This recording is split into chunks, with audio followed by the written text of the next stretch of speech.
Welcome back to Nightchild Reviews, where you have to want it for the right reasons. I do. You don't.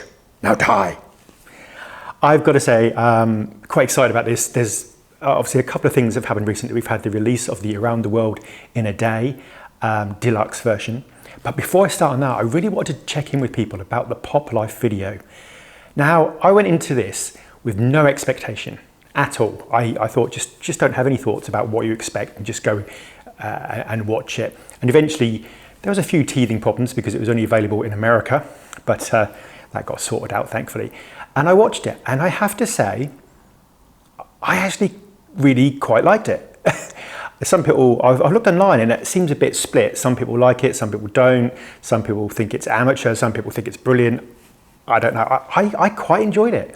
I thought the live performance of Prince obviously worked really well. You have to have Prince as the center stage of this video, but it was light, it was bright, the cloud guitar imagery, the raspberry beret shoes, the whole album cover coming to life and moving about. It was fun, it was light, bright, clean.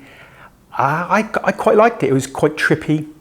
I think obviously there's a debate to be had because obviously this is technically the first official video for Pop Life, and obviously Prince didn't make it. So there's an argument that you have to put it into that context, that it's not a video that Prince made. However, as a kind of promotional tool to perhaps hype up the deluxe version release, I do quite like it. I think it's fun, it's trippy. I think people who see it who don't perhaps aren't deeply into Prince's work, I think they'll think it's quite a fun video. There's lots of sort of nods, sort of humor. There's lots of Prince imagery. You think of, there's like Purple Rain imagery, obviously as it sort of links to that and just moves away from that era. It's very vibrant, and it really focuses on the aspects that were key to Prince at that time. So actually, I gotta say, as for I'll hold my hands up when the estate do things I'm not that keen on, I say as well. But I actually think not a bad video. It's pretty cool. It's better than I thought, and yeah, I quite enjoyed it. It's fun.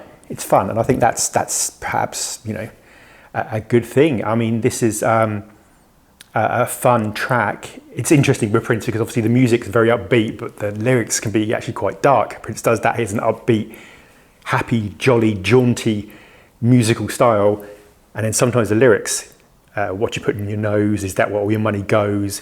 It's actually a bit darker, and people don't always get those two layers. But as far as the video, I would say pretty good. So what do you think? I'm interested because it's really mixed out there. I went on a few websites and yeah, people either love it or hate it. So I guess there's that.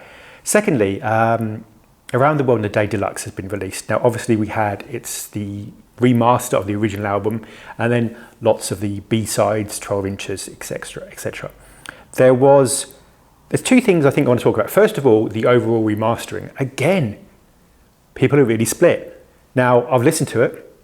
I'm not an expert in these things at all, but it sounded pretty good. But then some people have said, well, they preferred the original version, or that it wasn't what they hoped. But I certainly heard things I hadn't heard before, little background musical notes, little touches and nods, and it did sound crisp, clear. It sounded very vibrant, and I think there's lots of little bits that perhaps I appreciated more for the first time.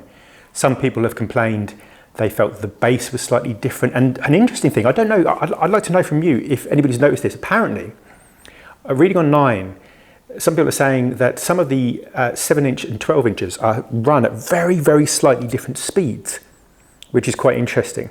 I think somebody mentioned Girl, she's always in my hair. I think that they run at slightly different speeds. So if you put them back to back, the 7-inch and the 12-inch, one's slightly faster than the other. I don't know, it's very small, but I don't know, that sounds interesting.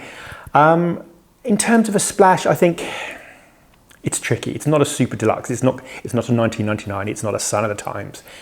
but it is a key part of Prince's work, and it does get overlooked. And I think sometimes it suffers a bit because it's between obviously Purple Rain, which is huge, and Parade, which is very much a fan favourite. This is going to be interesting because this surely sets up a Parade Super Deluxe next year if they're doing Around the World in a Day, you know, and it's kind of its anniversary, and then in 2026 it'll be the anniversary of Parade. So you would assume that Parade, I guess, is in the works, and that could be a huge. That there's no reason why that won't be a huge Super Deluxe, and hopefully with concert footage and the whole works. But I really like to know what you think. I've seen lots of people with their coloured vinyl, the single collection, things like that. I think it's any Prince release is something I welcome in the sense of it gets more attention to Prince. It gets us something we didn't have before. Now here, there's not any vault tracks. There's not really a lot that most people didn't have before. There's a remaster, which is nice. There's the kind of clarity of that. There's the vinyl options. But, and you know, having it this time of year before Christmas is quite nice. But I don't know. What do you think? Are you looking forward to the Parade release more?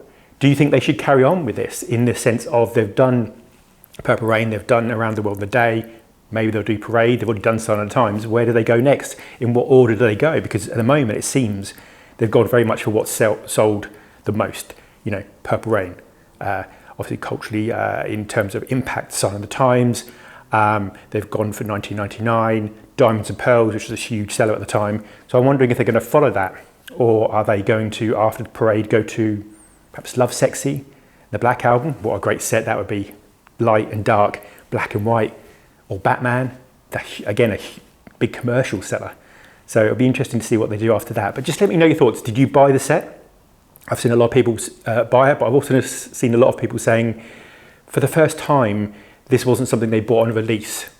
It's really interesting. I've seen a lot of people say they will buy it, but not until the price comes down, or perhaps in a few months' time. They're not going to rush out and buy it. You know, they didn't buy it on the day it was released, and that's interesting. So some people weren't quite as excited as you would imagine. But did you buy it? Are you planning to buy it? Are you going to wait a while? What are your thoughts? And what did you make of the video?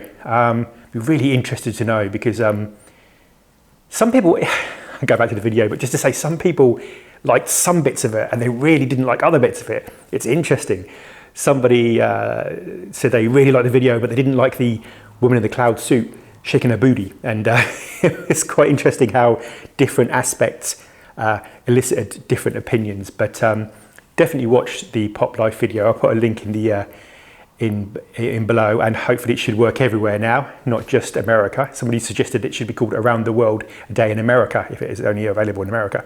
But anyway, tell me what you think. Good to see you. Goodbye.